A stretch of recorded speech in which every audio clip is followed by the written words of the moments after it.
Hi, Van community, and hello, Dylan from Noble Records.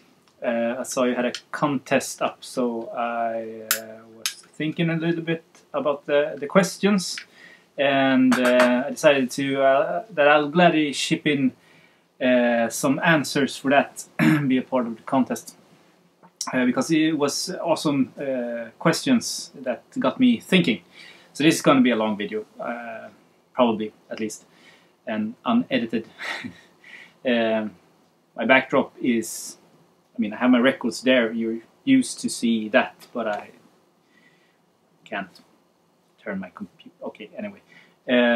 If you haven't checked Dylan's channel out, do so. Noble Records. I actually started to subscribe to his channel maybe a month ago, 2 weeks ago, a month ago, maybe. I was just like browsing through some of the users that I didn't know, and I saw the thumbnails of your videos showing some badass records that was in line with what I'm listening to and collect. So I haven't, maybe I've seen like 2 or 3 of your videos, so I have some stuff to catch up to get to know you and your collection a little bit better. So I don't know too much of you and your collection, but I hope that will change soon in the future. So yeah.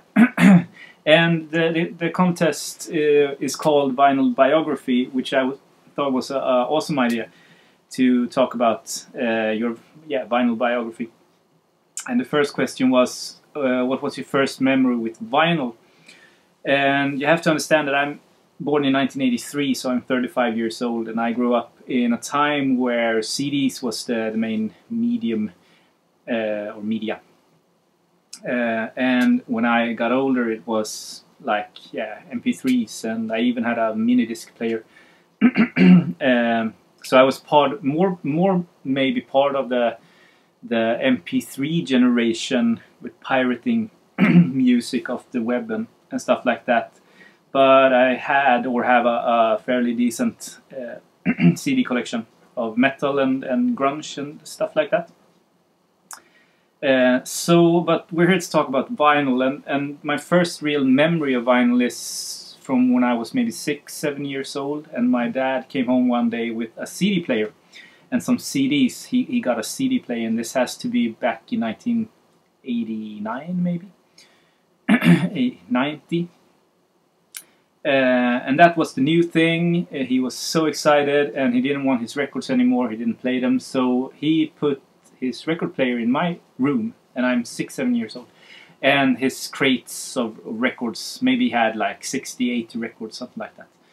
So I inherited or got to use my dad's old records, which was a lot of Status Quo and Creedence and some Swedish folk singers like Cornelis Vreeswijk, for all you Swedish dudes out there. So the stuff that I grew up with, really. So I started to play my dad's collection. I remember flipping through the records and watching the covers, and I thought it was so cool. But later on I got my own CD player and started buying CDs. But I always kept the records, and with my first apartment that I moved to when I was maybe 18 years old, I brought the vinyl player with me and records.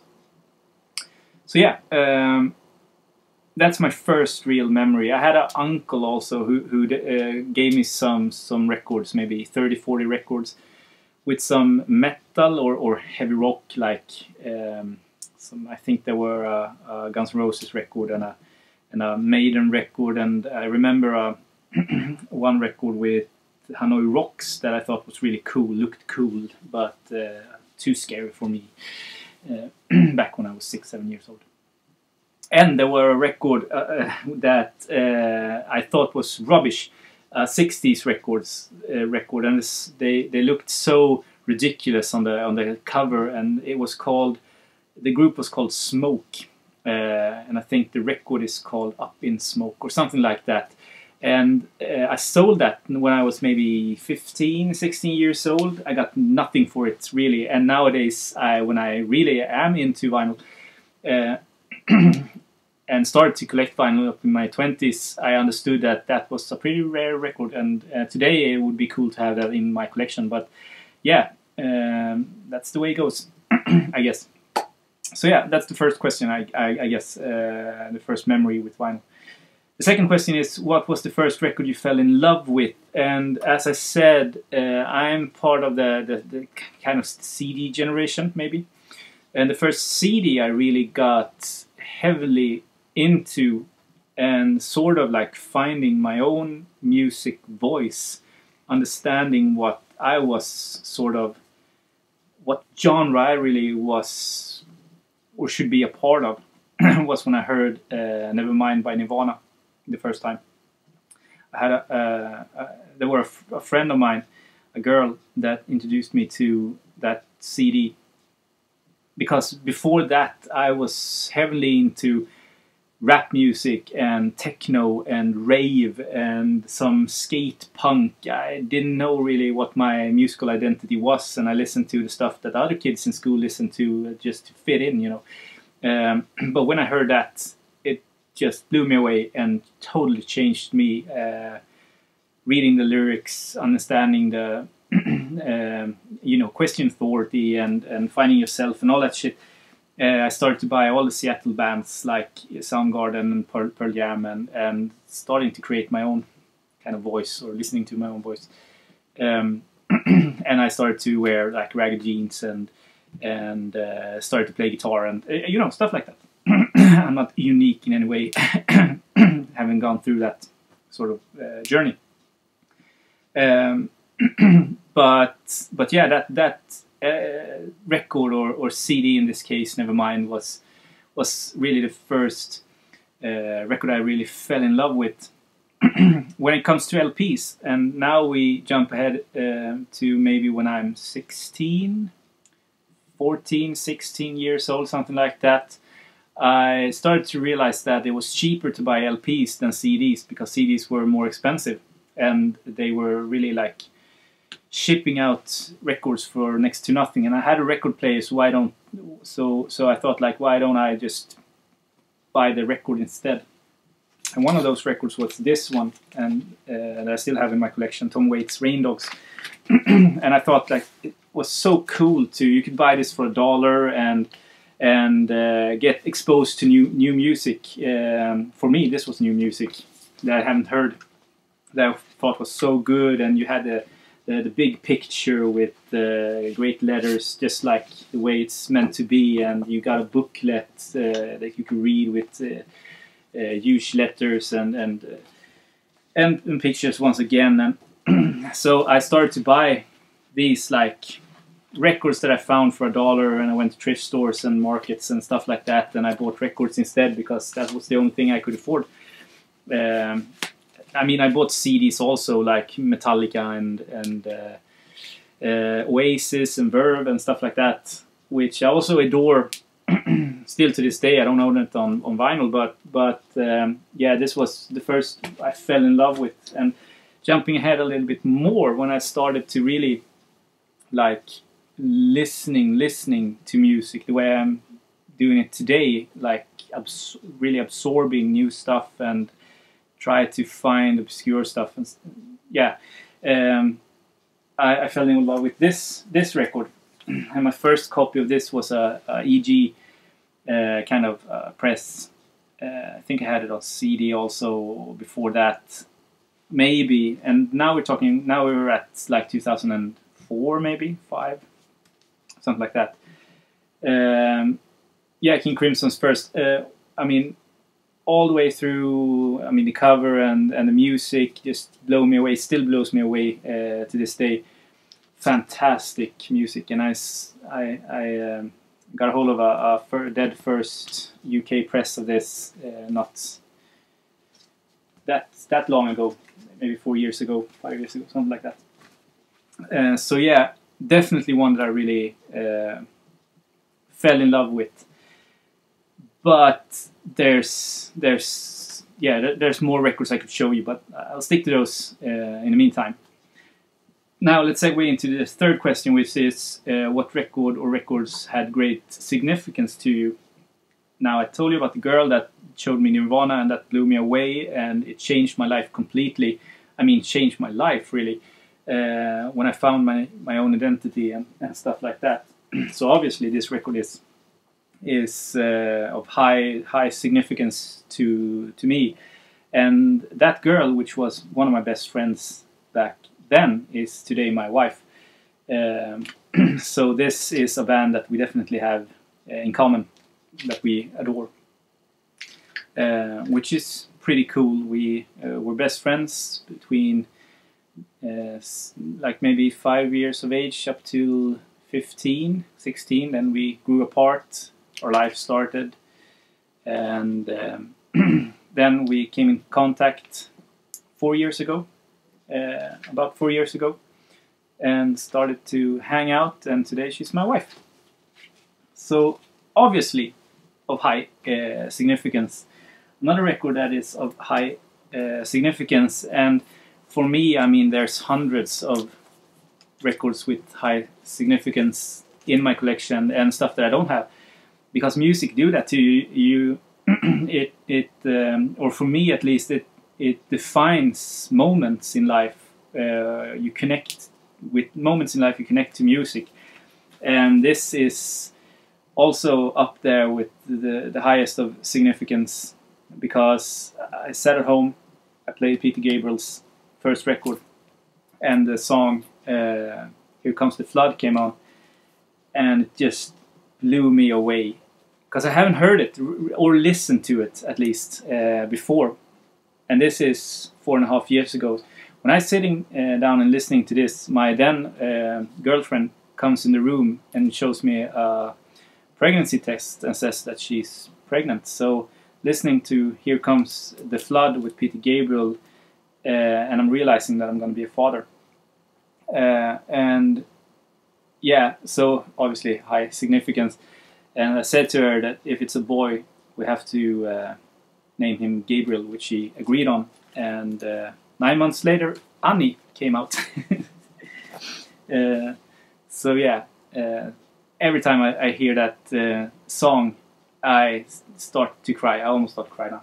So moving on, another one.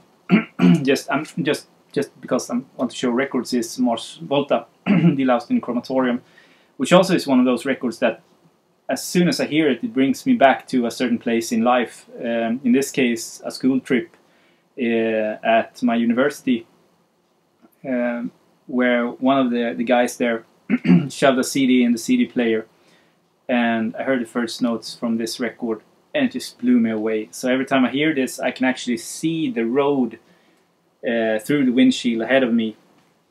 It's that, like, it had such an impact on me that I remember the exact road and the weather and the trees and the colors of the grass, you know. So yeah, obviously high significance to me. Two other records. When I was studying to be a film producer, I went to Stockholm for 6 months, and when I was there, I had a lot of writing to do, and I wrote in the evenings, so I could go in record stores in daytime. So I went to record stores maybe 2 times a week, something like that. And then it flipped around, so the CDs was really cheap, almost like it is today. And I bought a lot of CDs, a lot of classics. And 2 of the CDs I picked up was Blood on the Tracks and Transformer, and I played them to death in my car. And also of high significance, because that was really a huge part of my life, life-changing. And there's so much happiness with that period in my life. So when I listen to these 2, yeah, it brings a smile to my face. It's also of high significance to me. Beatles is also one of those bands that brings a smile to my face, reminds me of my best buddies. 2009, when Beatles released their CDs on Remastered, one of my friends bought the entire box set with all the CDs. So we sat down in the afternoon and we played all the studio recordings, or the entire box set, in chronological order, all the CDs. and I think it took maybe 9 or 10 hours to play it all the way through, and we had great dinner when we sat and drank beer and had a very good time. So every time I hear Beatles, it brings me back to that sort of that day, which was one of the best days in my life. It was such a rich day, really. Friends and Beatles. And Frank Zappa is one of those also that brings a lot of memories and is of high significance to me. I have all Zappa records I have his entire catalog now, and this is my favorite Zappa record. Hot Rats, can't beat that. Stuff that I didn't pull from the shelf is Miles Davis with Both Kind of Blue and Bitches Brew is of high significance to me when it comes to jazz, because those are really the starting points for me starting to explore jazz. And if you know my channel, you know that I'm into jazz and try to absorb as much as I can, knowledge-wise at least. But that was really the starting point. And Mahavishnu Orchestra also, because the friend I listen to Beatles with is a huge Mahavishnu Orchestra fan, and it reminds me of him. So yeah, of high significance. And the fourth question is, what album did you spend the most on? And here's where it starts to get complicated. Maybe not, I don't know. It depends on how you count. And I'm a little bit stupid, so I count like this. The most I've spent from my paycheck on a record is this one. Improvisationer with Bernt Rosengren med flera. A Swedish free jazz record, which is rare like this. And an ordinary release is rare. But I actually scored a test press of this. And it's the only one that I know of in existence. I've talked with Stefan Dimle, which is a huge record vendor in Sweden, highly regarded record collector. And I also talked with Mats Gustafsson from Fire Orchestra, which is a huge free jazz collector, obviously. And they have never heard of another copy of this. So I paid €60 for that, $60, give or take. Let's say that, $60. And well worth it. It's worth more than that. Great record. So that's what I paid the most for from my paycheck. Now, I've been collecting for many years now, and I bought a lot of back in the day when you could get records fairly cheaply, especially if you bought huge collections, which I did.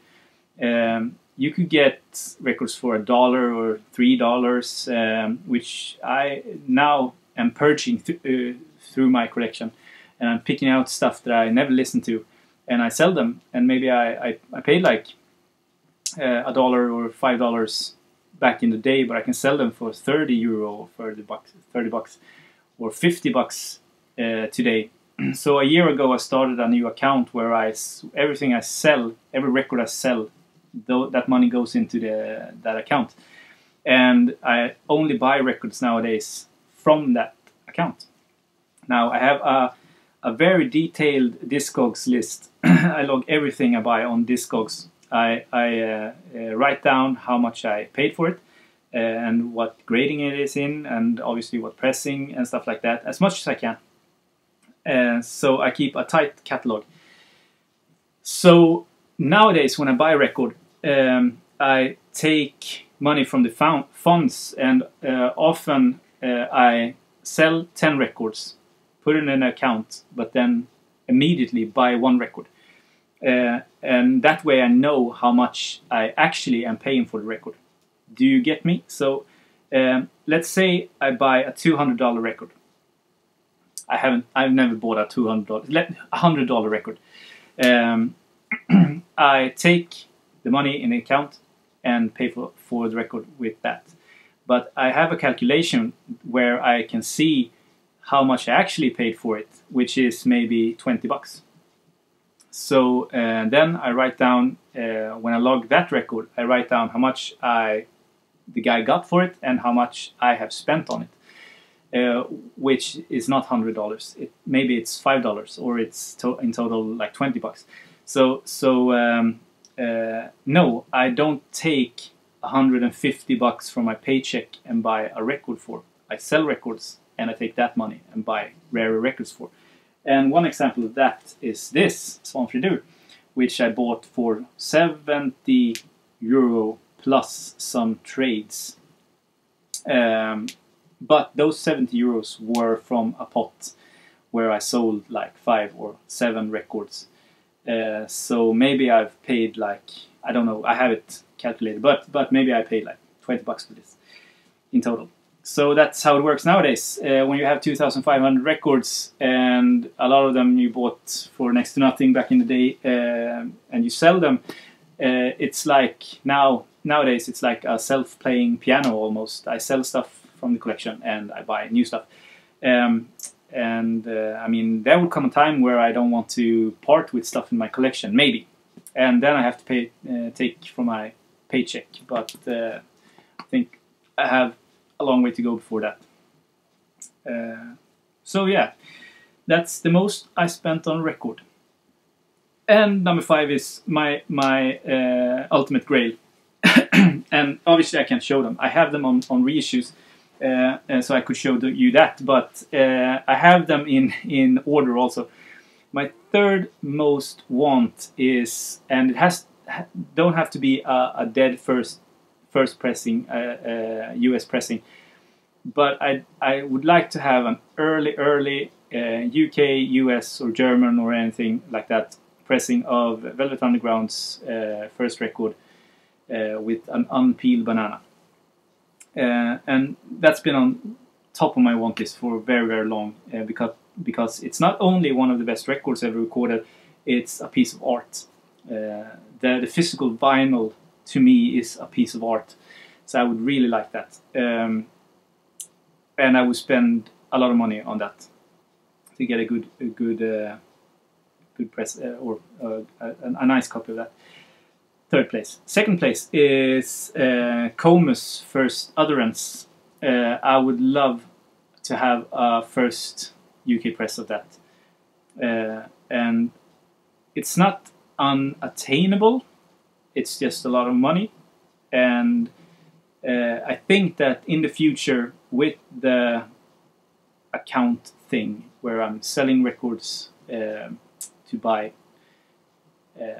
I think I will be able to get a hold of that pretty soon. I just have to find out a good copy. So yeah, and the first one and the highest on the Holy Grail kind of list is Will Malone's record. That's one of my favorite records of all time. It's a fantastic psych pop record. But that is a record that is unattainable. It's a $2,000, $3,000 record, and all the copies, it seems, is in the hands of collectors, which love them and won't part with them. And if they part with them, they won't, I mean, what it's worth, or what, yeah, people are paying nowadays for it. So yeah, that won't happen anytime soon. So until then, I'll play my reissue. So the only grail of those three that I see in some kind of future is maybe Comus. Fingers crossed. So yeah, I hope that answered the questions and you thought that it was fairly entertaining. And I got to show some records, which is also always nice. Yeah, I'll hope we talk soon, and I'll go back and check your older videos, because I'm really excited to see what you have in those shelves. Thank you so much. Bye.